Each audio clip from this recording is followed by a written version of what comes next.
कई बार चीख डर से नहीं निकलती।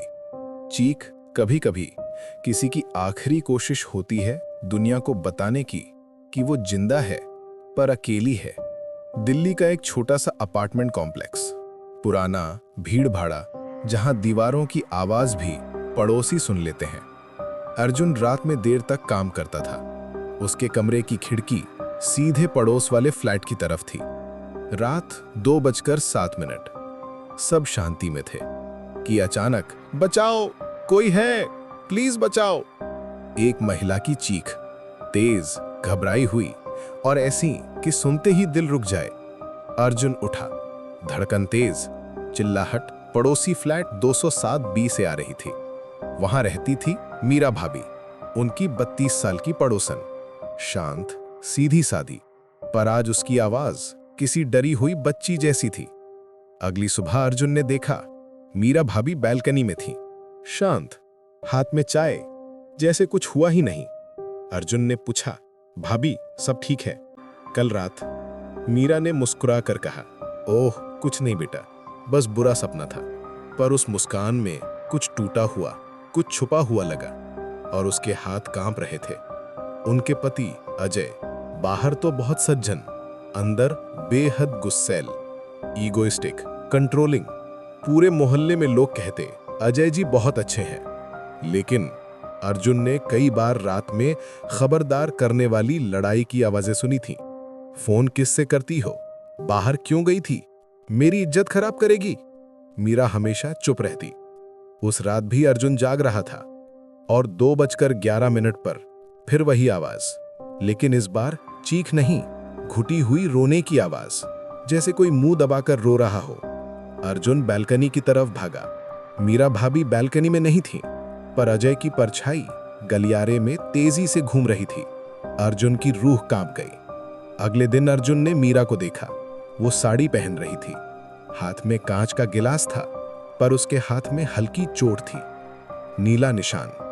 अर्जुन ने धीरे से पूछा, सब ठीक है? ये चोट? मीरा ने मुस्कुराकर कहा, गिर गई थी, लेकिन आवाज टूटी हुई थी। उसकी आंखें कह रही थीं, मदद करो। उसके शब्द कह रहे थे, चुप रहो। शाम 7:22। अर्जुन के फोन पर एक अननोन नंबर से मैसेज आया, कृपया मदद करो, मैं बहुत डर में हूं। नीचे एक इमेज लगी थी, मीरा के हाथ की फोटो, जिस पर नए चोट के निशान थे। अर्जुन हिल गया। भाभी ने उसे कभी अपना नंबर नहीं दिया था, तो मैसेज किसका था? अर्जुन रात 2 बजे खिड़की के पास बैठा रहा। कुछ आवाजें, फिर अजय की दबी हुई गरज, क्या आज भी फोन आया था? किससे बात करती है तू? फिर खटाका, कुछ गिरने की तेज आवाज, फिर मीरा की चीख, सिर्फ 2 सेकंड की, फिर अचानक खामोशी, एकदम डेड साइलेंस। रात गुजर गई, कोई आवाज नहीं। अगली सुबह 207B का दरवाजा खुला था, पर घर अंधेरा। अजय बाहर आया, चेहरे पर अजीब शांत मुस्कान। मीरा मायके गई है, थोड़ा मन खराब था। अर्जुन हैरान, मीरा भाभी बिना बताए कभी नहीं गई थी, और ना ही इतनी रात में। पर सबसे अजीब, मीरा का फोन अभी भी घर में अंदर चार्ज पर लगा था। कौन मायके जाता है फोन छोड़कर? अर्जुन ने गार्ड को पैसे देकर कल रात की सीसीटीवी फुटेज देखी। 2 बजे की फुटेज, 2 मिनट, 5 मिनट, कुछ नहीं। फिर अजय सीढ़ियों से ऊपर आता दिखता है, फिर एक महिला का हाथ खींचकर अंदर ले जाया जा रहा है, और फिर 2:18 पर अजय अकेला वापस नीचे जाता है। मीरा गायब। यहां अर्जुन का खून जम गया।